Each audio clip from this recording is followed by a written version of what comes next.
Hello my dear student, welcome back to my YouTube channel Subhash study centre. जितने भी मेरे प्यारे बच्चे कक्षा 10 के विद्यार्थी हैं और 7 मार्च 2024 को सामाजिक विज्ञान विषय का पेपर देने वाले हैं, आज का यह वीडियो आप सभी के लिए मोस्ट इम्पोर्टेंट होगा, क्योंकि इस वीडियो में मैं आपके लिए लेकर के आ चुका हूं आपकी बोर्ड परीक्षा 2024 के लिए सामाजिक विज्ञान का मॉडल पेपर। जी हां मेरे प्यारे बच्चों, सामाजिक विज्ञान का पेपर 7 मार्च 2024 को सेम ऐसा ही आएगा। 100% की गारंटी है कि यहीं से प्रश्न आपकी बोर्ड परीक्षा में आएंगे, क्योंकि इस मॉडल पेपर में मैंने सबसे महत्वपूर्ण प्रश्नों को शामिल किया है। तो इस पेपर का कोड है मेरे प्यारे बच्चों 825 EY, ये है कोड, और इस पेपर को आप जरूर तैयार कर लो। इस पेपर के सभी बहुविकल्पी प्रश्नों का मैं आपको आंसर बताने वाला हूं। तो जितने भी मेरे प्यारे बच्चे कक्षा 10 के विद्यार्थी हैं और 7 मार्च 2024 यानी सामाजिक विज्ञान में अच्छा स्कोर करना चाहते हैं, तो आप लोग चैनल को भी सब्सक्राइब कर लीजिएगा, वीडियो को लाइक कर दीजिएगा, शेयर कर दीजिएगा, और यदि आप चैनल पर नए हैं तो सब्सक्राइब भी कर लीजिएगा। जैसा कि आप सभी जानते हैं, समय आपको 3 घंटे 15 मिनट का मिलेगा। मेरे प्यारे बच्चों, समय आपको 3 घंटे 15 मिनट का मिलेगा। पेपर का पूर्णांक कितना रहेगा? 70 अंकों का। कुछ सामान्य निर्देश दिए गए हैं, इन निर्देशों के आधार पर ही आपको पेपर सॉल्व करना है। पहला है, यहाँ पर सभी प्रश्न करना अनिवार्य है। दूसरा निर्देश है, प्रारंभ के 15 मिनट परीक्षार्थियों को प्रश्न पत्र पढ़ने के लिए निर्धारित हैं। यानी प्रारंभ के जो 15 मिनट हैं, 3 घंटे 15 मिनट में से 15 मिनट आपको पेपर पढ़ने के लिए मिलेगा और 3 घंटा आप पेपर को सॉल्व करेंगे। यानी 3 घंटे का समय आपको पेपर सॉल्व करने के लिए दिया जाएगा। मेरे प्यारे बच्चों, प्रश्न पत्र 2 खंडों, खंड आ एवं खंड बा में विभाजित है।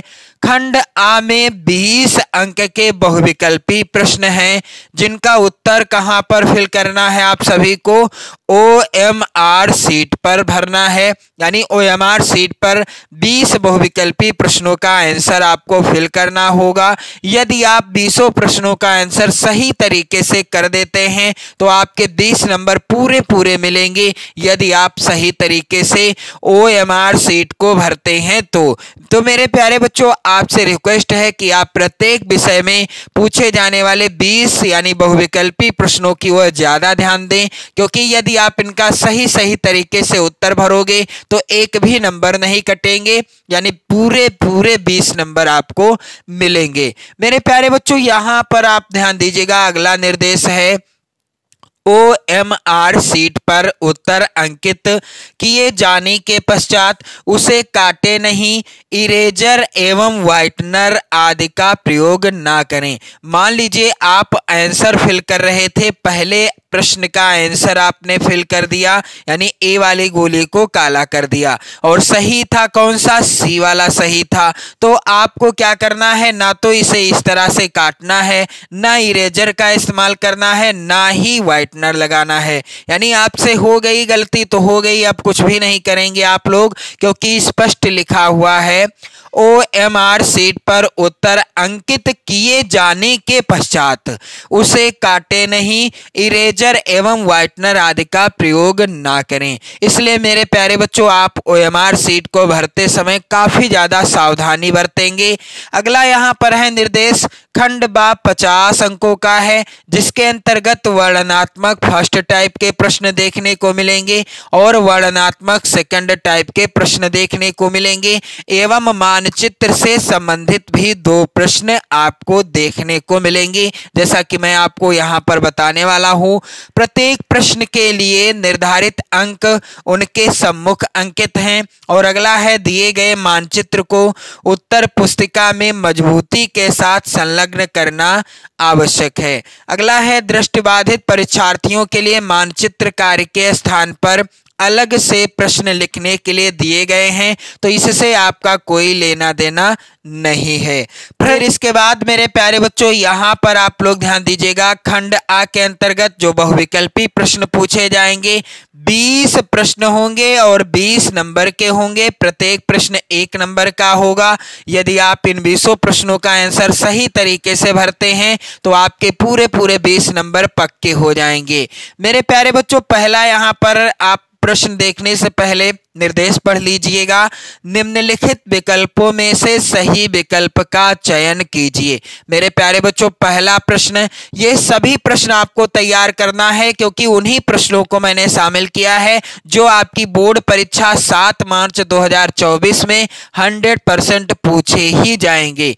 पहला प्रश्न है, इटली का एकीकरण किसके नेतृत्व में किया गया? तो यहाँ पर विकल्प दिए गए हैं इस प्रकार से, विलियम प्रथम, ऑटो वान बिस्मार्क, ज्यूसेप्पे गैरिबाल्डी और नेपोलियन। तो इटली का एकीकरण किसके नेतृत्व में किया गया? इसका उत्तर होगा मेरे प्यारे बच्चों, यहाँ पर आप लोग ध्यान दीजिएगा, ज्यूसेप्पे गैरिबाल्डी के नेतृत्व में। इटली का एकीकरण कब संपन्न हुआ था? 1871 ईस्वी में। यदि प्रश्न पूछा जाता है कि इटली का एकीकरण कब संपन्न हुआ यानी कब पूरा हुआ, 1871 में हुआ।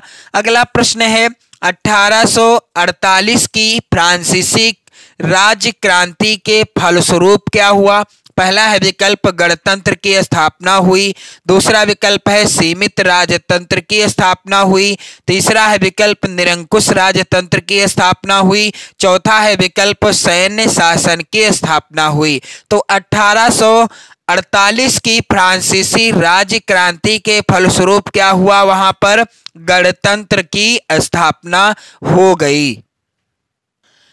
इसके बाद मेरे प्यारे बच्चों, प्रश्न संख्या 3 है यहाँ पर, जर्मन संस्कृति में, यहाँ पर संस्कृति होगा, आप लोग ध्यान देंगे, जर्मन संस्कृति में वोक्सजिस्ट का आशय क्या था? तो यहाँ पर विकल्प पहला है संविधान, दूसरा आम जनता, तीसरा विकल्प है संसद और चौथा है इटली। जर्मन संस्कृति में वोक्सजिस्ट का आशय था आम जनता। प्रश्न संख्या 4 है यहाँ पर मेरे प्यारे बच्चों, आप लोग इन प्रश्नों को जरूर लिख लेना, 100% ये प्रश्न आएंगे आपकी बोर्ड परीक्षा में। संसदीय प्रजातंत्र की स्थापना किस देश में सर्वप्रथम हुई? पहला है विकल्प इंग्लैंड, दूसरा है विकल्प जर्मनी, तीसरा है इटली, चौथा है फ्रांस। तो संसदीय प्रजातंत्र की स्थापना सर्वप्रथम इंग्लैंड देश में हुई थी। कहाँ मेरे प्यारे बच्चों? इंग्लैंड देश में हुई थी। प्रश्न संख्या 5 वेरी इंपॉर्टेंट और कई बार बोर्ड परीक्षा में पूछा जाने वाला प्रश्न है और 2024 के लिए तो सबसे ज्यादा महत्वपूर्ण है। महामंदी का प्रारंभ किस वर्ष हुआ? विकल्प इस प्रकार से है मेरे प्यारे बच्चों, पहला है 1924 ईस्वी में, दूसरा है विकल्प 1919 ईस्वी में, तीसरा विकल्प है 1929 ईस्वी में, चौथा है 1934 ईस्वी में। महामंदी का प्रारंभ किस वर्ष हुआ था? 1929 ईस्वी में।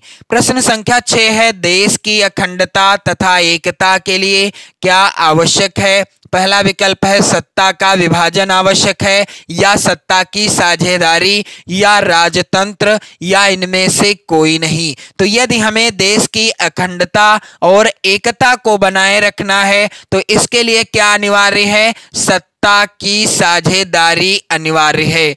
प्रश्न संख्या 7 है मेरे प्यारे बच्चों, बेल्जियम की सामुदायिक सरकार में निम्नलिखित में से किसके मध्य सत्ता में साझेदारी है? तो यहाँ पर पहला है विकल्प राज्य सरकार और सामुदायिक सरकार के मध्य, दूसरा केंद्र और राज्य सरकार के मध्य, तीसरा शासन के विभिन्न अंगों के मध्य, चौथा विभिन्न सामाजिक समूहों के मध्य। बेल्जियम की सामुदायिक सरकार में निम्नलिखित में से किसके मध्य सत्ता की साझेदारी है? राज्य सरकार और सामुदायिक सरकार के मध्य। प्रश्न संख्या 8 है मेरे प्यारे बच्चों, भारतीय राष्ट्रीय कांग्रेस की स्थापना किस वर्ष हुई थी? वेरी इंपॉर्टेंट प्रश्न है मेरे प्यारे बच्चों। पहला है विकल्प 1920 में, दूसरा 1885 में, तीसरा 1945 में, चौथा 1890 में। तो भारतीय राष्ट्रीय कांग्रेस की स्थापना किस वर्ष में हुई थी? इस प्रश्न का उत्तर होगा मेरे प्यारे बच्चों 1885 में। प्रश्न संख्या 9 है, श्रीलंका ने 1956 में किस भाषा को कानून बनाकर एकमात्र राजभाषा घोषित कर दिया? तो पहला विकल्प है तमिल भाषा को, दूसरा है सिंहली या तीसरा है पंजाबी और चौथा विकल्प बंगाली। तो श्रीलंका ने 1956 में किस भाषा को कानून बनाकर एकमात्र राजभाषा घोषित कर दिया? सिंहली भाषा को। प्रश्न संख्या 10 है मेरे प्यारे बच्चों, बेल्जियम में किस प्रकार की सरकार है? पहला विकल्प है राजतंत्र, दूसरा सामुदायिक सरकार, तीसरा सामूहिक सरकार, चौथा एक पक्षीय सरकार। तो बेल्जियम में सामुदायिक सरकार है। प्रश्न संख्या 11 है मेरे प्यारे बच्चों, प्रति व्यक्ति आय से क्या तात्पर्य है? राष्ट्रीय आय में जनसंख्या को भाग देकर प्राप्त आय को क्या कहते हैं? प्रति व्यक्ति आय कहा जाता है। प्रश्न संख्या 12 है मेरे प्यारे बच्चों, वेरी वेरी इंपॉर्टेंट है, निम्नलिखित में से कौन सा संगठन मानव विकास रिपोर्ट तैयार करता है? विकल्प है यहां पर, पहला संयुक्त राष्ट्र संघ, दूसरा विश्व बैंक, तीसरा अंतरराष्ट्रीय मुद्रा कोष, चौथा यूएनडीपी। तो इसका उत्तर क्या होगा? UNDP is the right answer. प्रश्न संख्या 13 है मेरे प्यारे बच्चों, निम्नलिखित में से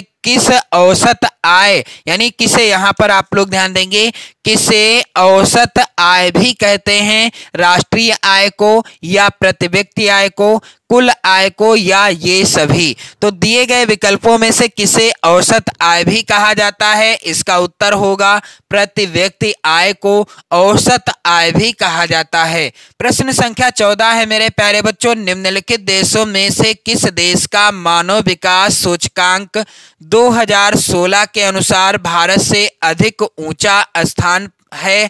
यानी 2016 के अनुसार भारत से भी अधिक ऊंचे स्थान पर है। विकल्प है पहला बांग्लादेश, दूसरा श्रीलंका, तीसरा पाकिस्तान, चौथा है म्यांमार। तो आप लोग इस प्रश्न का उत्तर कमेंट बॉक्स में जाकर कमेंट करके बताइएगा। फिलहाल प्रश्न संख्या 15 है मेरे प्यारे बच्चों, निम्न में से किस राज्य की प्रति व्यक्ति आय सर्वाधिक है? दिए गए विकल्पों में से कौन सा राज्य ऐसा राज्य है जहां के प्रति व्यक्ति आय, यानी जहां की प्रति व्यक्ति आय सर्वाधिक है? विकल्प पहला राजस्थान, दूसरा बिहार, तीसरा मेघालय, चौथा है यहां पर हरियाणा। तो हरियाणा राज्य की प्रति व्यक्ति आय क्या है? सर्वाधिक है। प्रश्न संख्या 16 है मेरे प्यारे बच्चों, भूमि एक संसाधन है, तो भूमि कैसा संसाधन है? पहला है विकल्प मानव निर्मित, दूसरा प्राकृतिक, तीसरा सौर ऊर्जा से निर्मित, चौथा इनमें से कोई नहीं।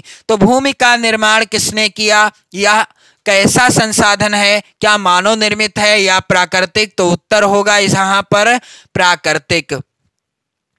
भूमि एक प्राकृतिक संसाधन है। प्रश्न संख्या 17 है मेरे प्यारे बच्चों, यहां आप लोग ध्यान दीजिएगा, निम्नलिखित में से एक मिट्टी का प्रकार नहीं है, यानी 3 विकल्प ऐसे हैं जिस प्रकार की मिट्टी पाई जाती है उनका नाम लिखा है, लेकिन एक विकल्प ऐसा है जो कि मिट्टी नहीं है।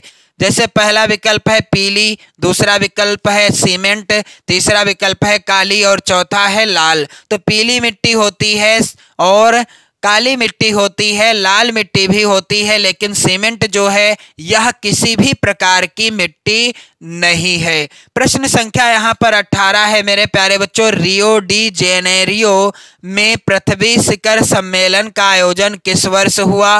वर्ष 1972 में, वर्ष 1992 में, वर्ष 1979 में या वर्ष 1998 में? तो मैं चाहता हूं कि आप इस प्रश्न का भी आंसर कमेंट बॉक्स में जाकर कमेंट करके बताओ।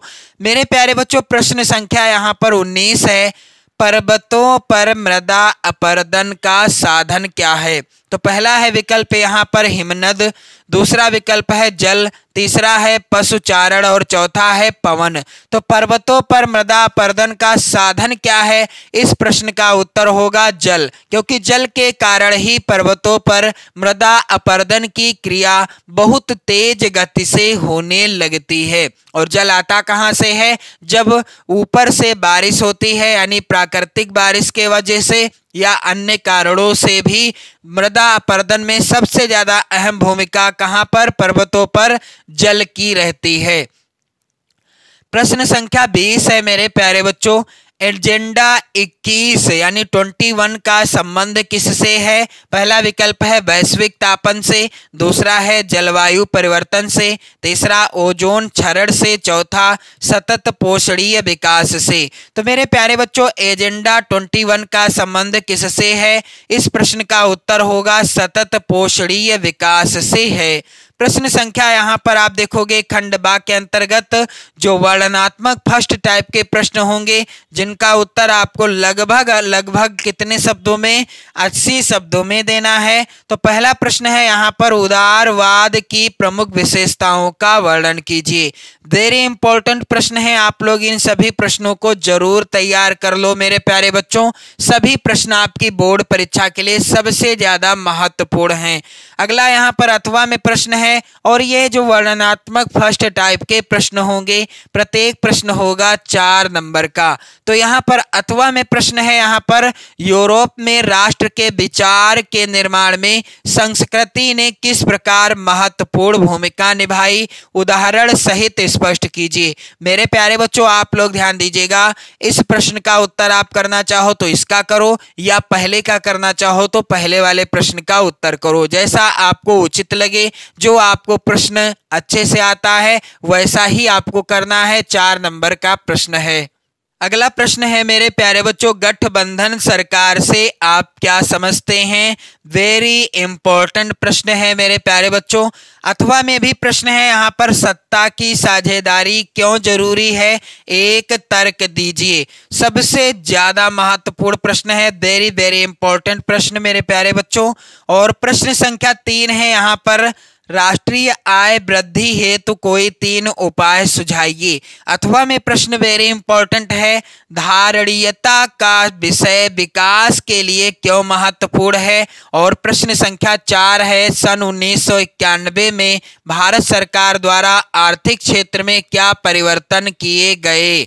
तो ये सभी प्रश्न आप लोग तैयार कर लेना, क्योंकि ये सभी प्रश्न आपकी बोर्ड परीक्षा के लिए सबसे ज्यादा महत्वपूर्ण हैं। और इसी तरह से मैं कई मॉडल पेपर आपको प्रोवाइड कराऊंगा, जहां से प्रश्न आपकी बोर्ड परीक्षा में 100% पूछे ही जाएंगे। मेरे प्यारे बच्चों, यहाँ पर आप देखोगे अगला प्रश्न है, महात्मा गांधी राष्ट्रीय ग्रामीण रोजगार गारंटी अधिनियम 2005 के उद्देश्य लिखिए। और प्रश्न इसके बाद वर्णनात्मक सेकंड टाइप के प्रश्न होंगे, जिनका उत्तर आपको लगभग कितने शब्दों में लिखना है?